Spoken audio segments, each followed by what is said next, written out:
नमस्कार, आप देख रहे हैं टोटल टीवी और मैं हूं आपके साथ सत्यम गौर। हरियाणा राज्यसभा चुनाव 2026 के लिए वोटिंग विधायकों ने वोटिंग की है और वोटिंग का समय खत्म हो गया है और अब रिजल्ट का इंतजार है। हरियाणा में 2 सीटों पर 3 उम्मीदवार मैदान में हैं और इसी तीसरे उम्मीदवार के कारण वोटिंग हुई है। बीजेपी समर्थित तीसरे उम्मीदवार को क्रॉस वोटिंग ही जीत दिला सकती है। इस दौरान कांग्रेस, भाजपा और आजाद विधायकों समेत कुल 88 ने मतदान किया है। इनेलो ने वोटिंग का बहिष्कार कर दिया और 2 विधायक वोट डालने नहीं पहुंचे। सुबह 9 बजे वोटिंग शुरू हुई थी और इससे पहले सोलन जिले के कसौली से सभी 31 विधायक चंडीगढ़ पहुंचे। अंबाला से विधायक और मंत्री अनिल विज व्हील चेयर पर वोट डालने आए।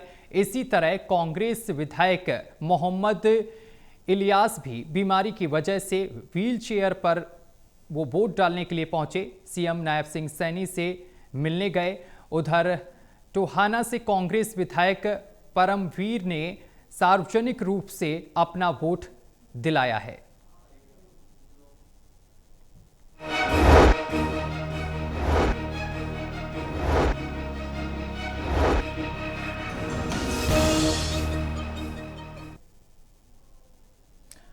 हरियाणा की राज्यसभा की 2 सीटों के लिए हुए मतदान की मतगणना में समय लग सकता है। कुछ मतों पर आपत्ति दर्ज होने की वजह से रिटर्निंग ऑफिसर ने रिपोर्ट इलेक्शन कमीशन को भेजी है। इलेक्शन कमीशन की तरफ से बताते चले कि क्लियर होने के बाद अब मतगणना जो है वो शुरू होगी और मतगणना में क्यों देरी हो रही है और कांग्रेस जीत के प्रति कितनी आश्वस्त है, इस बारे में पूर्व मंत्री एवं कांग्रेस विधायक अशोक अरोड़ा से खास बातचीत की हमारे एसोसिएट एडिटर अनिल कुमार ने। कि 2 सीटों के लिए मतगणना में क्यों देरी हो रही है, इस मेरे साथ है पूर्व मंत्री एवं कांग्रेस विधायक अशोक अरोड़ा। इनसे जानते हैं कि मतगणना में क्यों देरी हो। कुछ ऑब्जेक्शन आए हैं, वो आरओ ने चुनाव आयोग को भेजे, उसके बाद उसमें गिनती शुरू होगी। वोटों की सीक्रेसी लीक होने का ऑब्जेक्शन।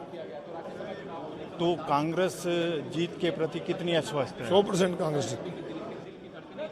ये थे मेरे साथ पूर्व मंत्री एवं कांग्रेस विधायक अशोक अरोड़ा। इन्होंने बताया कि मतगणना में क्यों देरी हो रही है। Anil Kumar, total news, Chandigarh.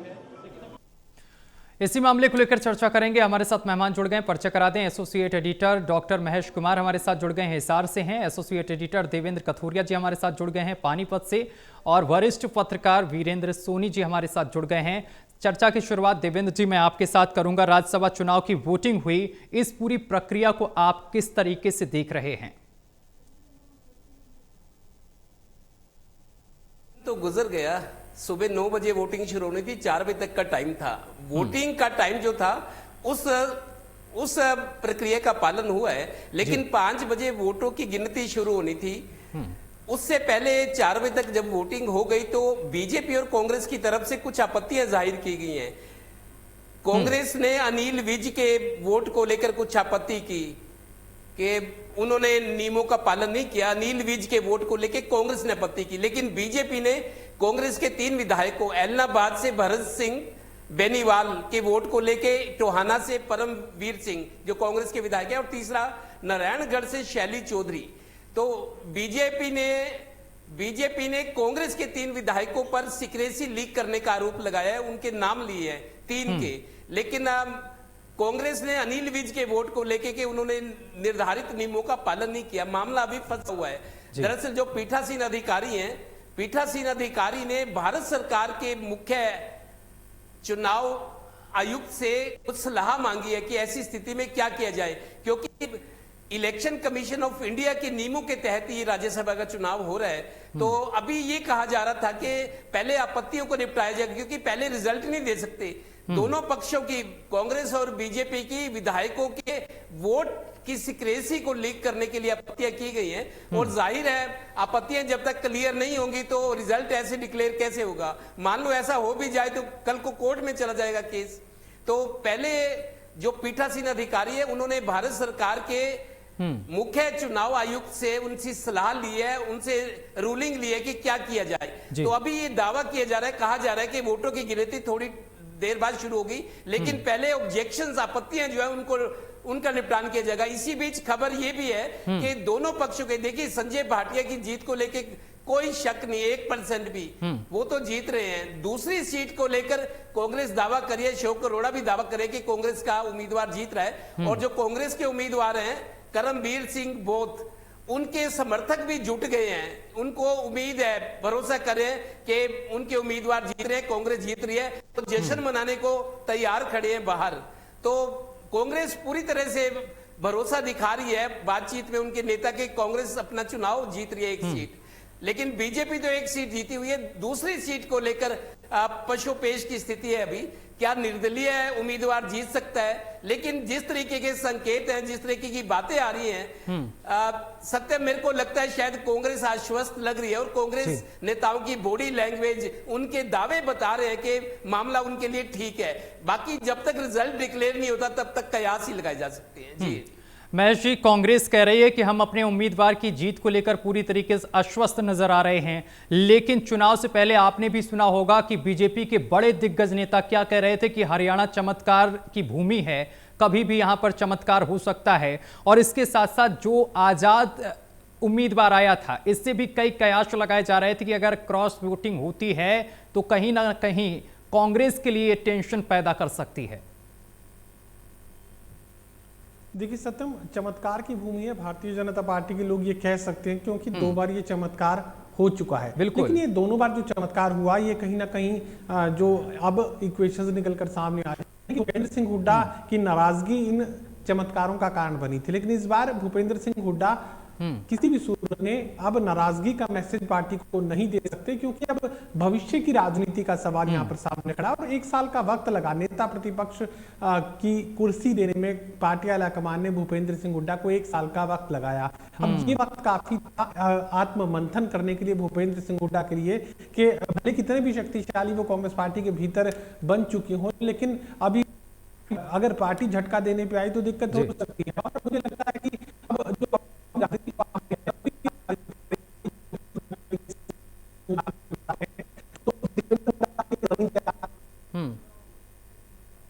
महेश जी, मैं वापस आऊंगा आपके पास, आपकी ऑडियो ठीक तरीके से हम तक नहीं पहुंच रही है।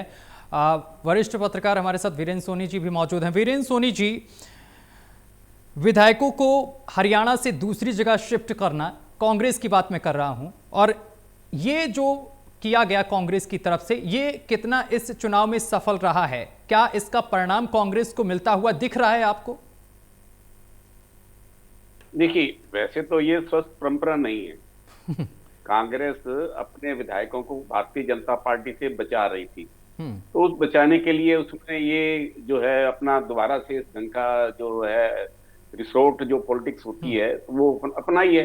तो ऐसे नहीं कि भारतीय जनता पार्टी भी ऐसा करती रही है, कोई कांग्रेस ने नई परंपरा नहीं की है, लेकिन ये परंपरा कितनी उचित है लोकतंत्र के अंदर, जब आपने अपना वोट जो है पार्टी के अधिकृत एजेंडे को दिखाना है, तो उसके बावजूद भी इस तरह से विधायकों को ले जाना ये कोई उचित नहीं है, लोकतंत्र की एक स्वस्थ परंपरा नहीं है। लेकिन ये प्रचलन है, चला आ रहा है, और भारतीय जनता पार्टी जिनसे संपर्क करना चाहती है वो कभी भी कहीं भी हो सकता है।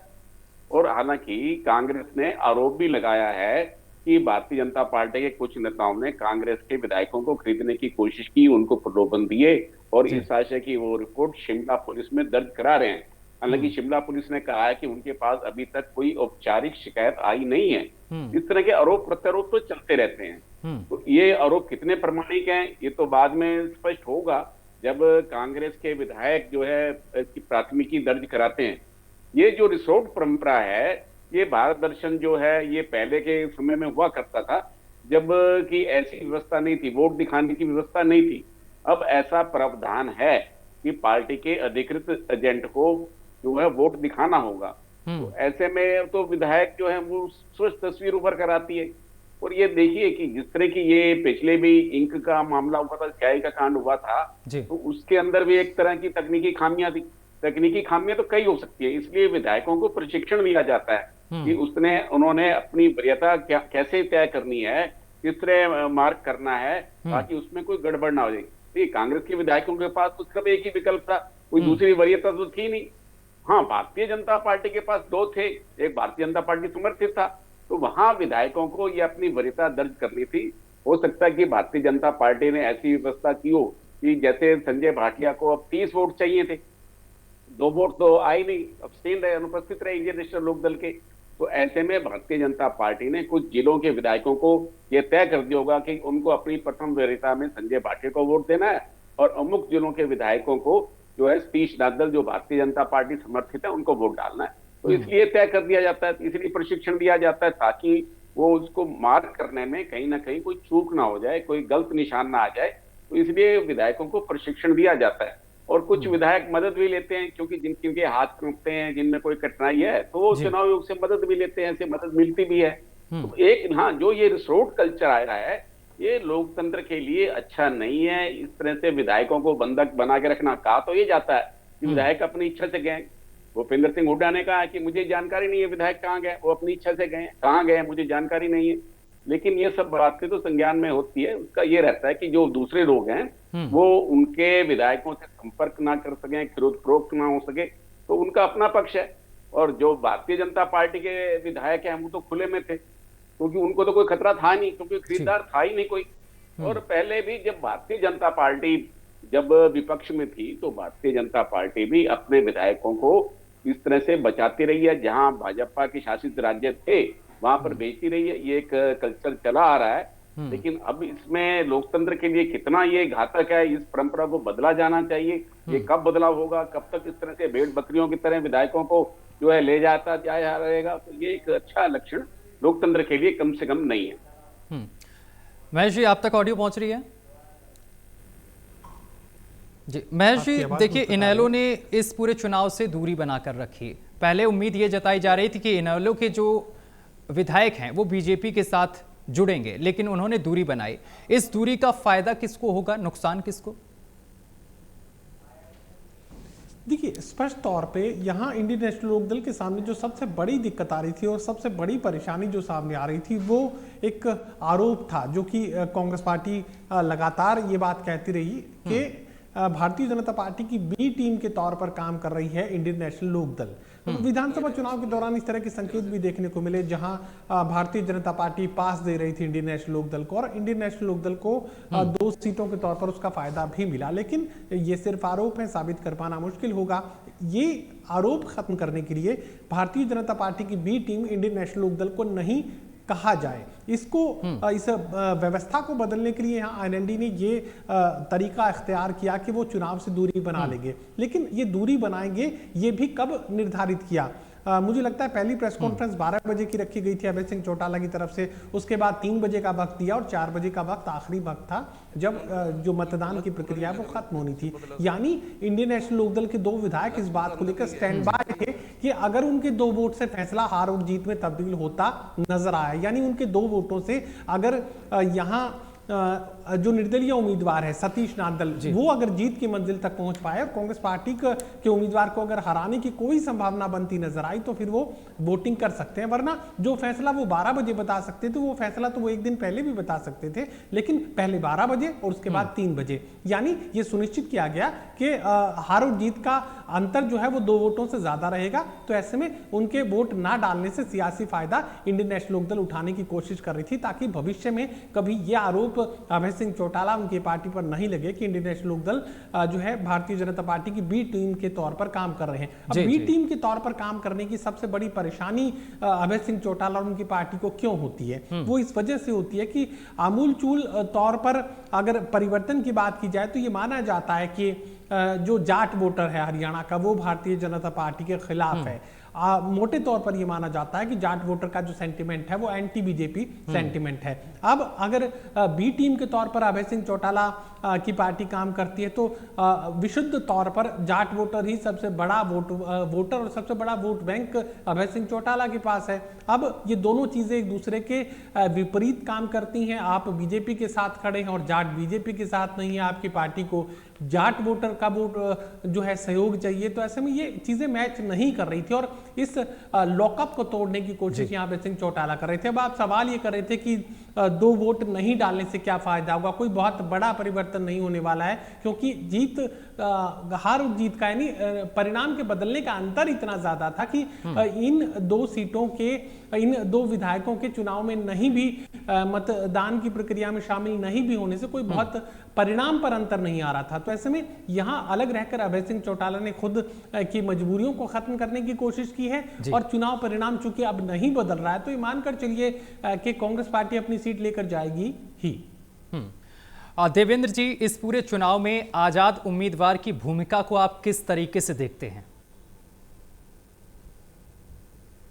देखिए सत्यम, पहले तो मैं ये बता दूं, 90 सीटें थी, 90 विधायकों को फैसला देना था, लेकिन चूंकि इनेलो एब्सटेन रही, उन्होंने न्यूट्रल रहे, उन्होंने वोटिंग में हिस्सा नहीं लिया।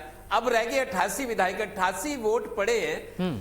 वो जो जीत का जो कोटा है, जीत की जो संख्या है वो अब 30 हो गई है। 31 तब थी जब 90 विधायक वोट डालते, हम मान के चले थे कि सभी विधायक वोटिंग करेंगे। जी। लेकिन 2 विधायक इनेलो के आदित्य देवीलाल और अर्जुन चौटाला ने अपना वोट नहीं डाला। 4 बजे तक का समय था, इंतजार किया गया, लेकिन वो नहीं आए। फिर बाद में ये कहा गया विधानसभा के स्टाफ की ओर से कि 88 वोट पोल हुए हैं। 88 के हिसाब वो आंकड़ा जो जीतने वाला है वो 31 की बजाय 30 हो गया। अभय चौटाला ने एक बयान जरूर दिया है, लोगों को पता लगना चाहिए। अभय चौटाला का ये कहना है कि बीजेपी जात पात की और मजहब की राजनीति करती है, इसलिए हम वोट बीजेपी को नहीं दे रहे। और कांग्रेस के बारे में उन्होंने ये कहा कि कांग्रेस में अगर क्रॉस वोटिंग होती है तो भूपेंद्र हुड्डा इसका कारण बनेंगे, उनकी वजह से होगी, क्योंकि पार्टी के अंदर उनको लोग पसंद नहीं करते। तो एब्सटेन रहे, दोनों वोट न्यूट्रल रही इनेलो। अब 88 वोट पोल हुए। अब चूंकि शुरू में देखिए 4 बजे खत्म होनी थी, पोलिंग खत्म हो गई, 5 बजे गिनती की प्रक्रिया शुरू होनी थी, लेकिन आपत्तियां आने के कारण देरी होती चली गई। फिर पीठासीन अधिकारी ने भारत निर्वाचन आयोग के मुख्य आयुक्त से संपर्क किया कि इमरजेंसी है, आप बताइए ऐसी स्थिति में क्या किया जाए, क्योंकि भारत निर्वाचन आयोग के नियम इस चुनाव पर लागू होते हैं। अब ये संकेत आ रहे हैं कि थोड़ी देर में किसी भी टाइम गिनती शुरू हो जाएगी। आपत्तियों पर फैसला ले लिया गया है। कांग्रेस ने अनिल विज के वोटिंग पर, उनकी सिक्रेसी पर मेंटेन नहीं रही, आपत्ति उठाई है। तो बीजेपी ने कांग्रेस के 3, शैली चौधरी नारायणगढ़ से, एलनाबाद भरत सिंह बेनीवाल और तीसरे परमवीर सिंह टोहाना से। तो अब आपत्तियां मेरे को लगता है दूर हो रही है। जो सूत्र बता रहे हैं, अभी अभी ताजी खबर है कि किसी भी टाइम गिनती शुरू हो सकती है।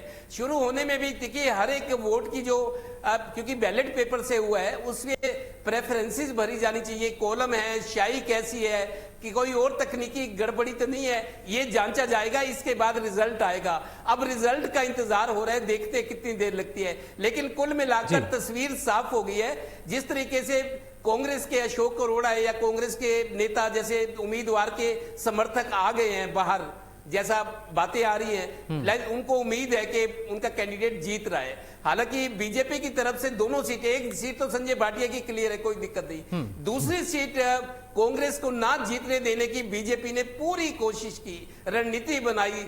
सारे मतलब देखिए सियासत है, सियासत में सब कुछ होता है। सामने वाले को, विरोधी को पटखनी देने के लिए हर दाव आजमाया जाता है। बीजेपी ने किया भी होगा, लेकिन अब बीजेपी दोनों सीटें जीतती है, कांग्रेस खाली हाथ रह जाती है, या कांग्रेस 50-50 करती है बीजेपी के साथ, वो थोड़ी देर का इंतजार है। लेकिन उत्सुकता बराबर बनी हुई है। मीडिया के पास, मेरे पास भी लोग फोन कर रहे हैं कि क्या हुआ, लेकिन अभी सभी को इंतजार है क्या होता है। बहुत शुक्रिया आप तीनों लोगों का हमारे साथ जुड़ने के लिए और तमाम बातचीत करने के लिए। तो आपको बता दें कि हरियाणा राज्यसभा चुनाव 2026 के लिए विधायकों ने वोटिंग कर दी है और अब वोटिंग का समय भी खत्म हो गया है। कुछ ही देर में इसकी मतगणना शुरू होगी और परिणाम सामने आ जाएंगे। यहाँ रुकेंगे एक छोटे से ब्रेक के लिए।